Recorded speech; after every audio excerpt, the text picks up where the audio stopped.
किसी गांव में एक चुड़ैल का साया था। वो चुड़ैल गांव के सभी बच्चों को उठा कर ले जाया करती थी और उन्हें मार कर खा जाया करती थी। दिन ब दिन गांव से बच्चे गायब हो रहे थे। गांव वाले बहुत परेशान थे और एक दिन गांव में रहने वाली औरत पुष्पा सभी गांव वालों को इकट्ठा करके कहती है, गांव वालों, ये क्या हो रहा है? हमारे बच्चे कहाँ गायब हो रहे हैं? हमें अपने बच्चों को बचाना होगा। वो चुड़ैल हमारे सभी बच्चों को मारकर खा रही है।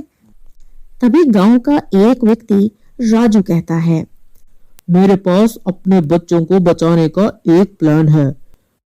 वो चुड़ैल गांव के बच्चों पर ही हमला करती है।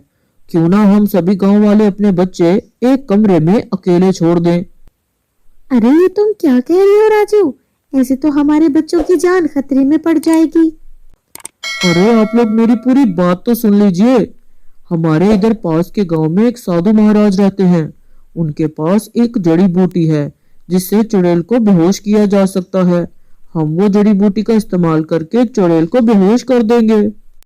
उसके बाद एक डॉक्टर उसका पोस्टमार्टम कर देंगे और उसके सारे औजार निकाल देंगे। हमारी उससे जान छूट जाएगी।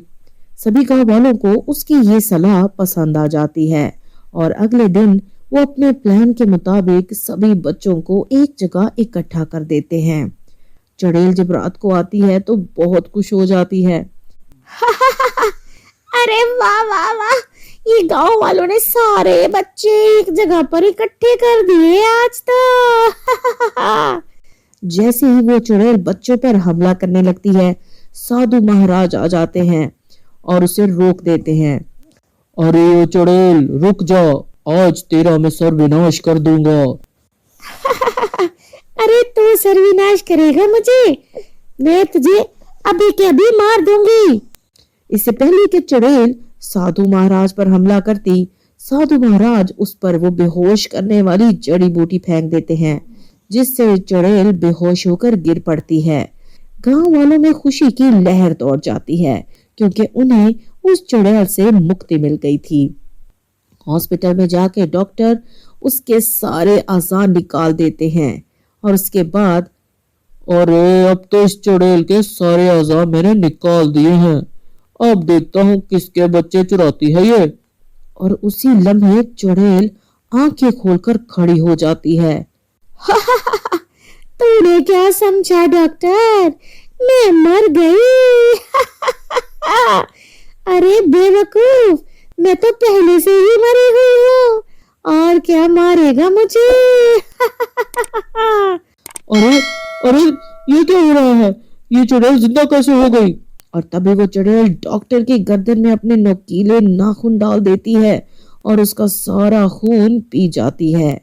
अगले दिन गांव में शाम को सभी बच्चे अपने अपने कमरे में बैठे थे कि तभी राजू अपने बेटे अमन से कहता है, अरे अमन बेटा, तुम बाहर नहीं गई खेलने अपने दोस्तों के साथ?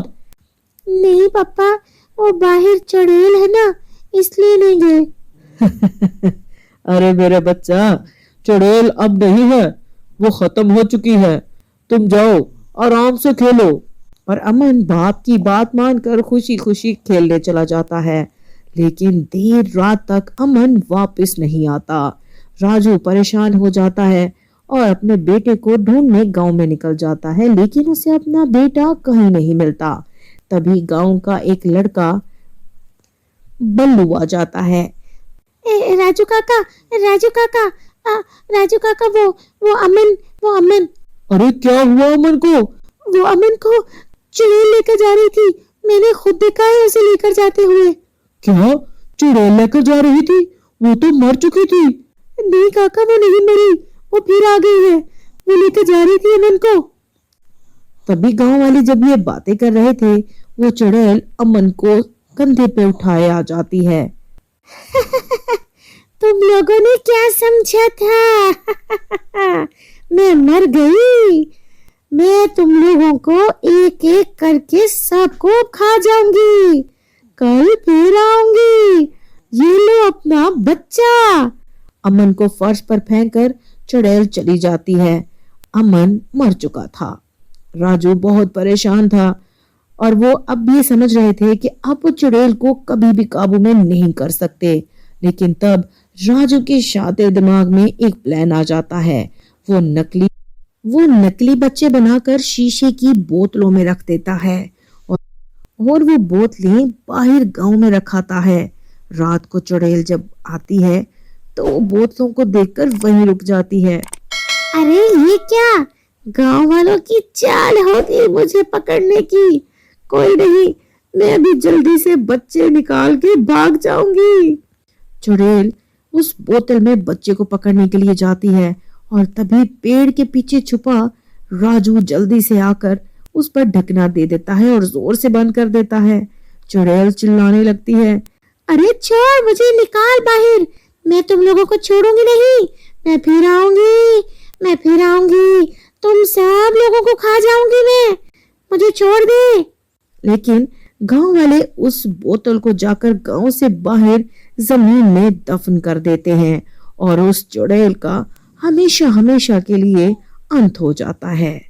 तो मेरे प्यारे दोस्तों, कैसी लगी आपको हमारी आज की ये कहानी?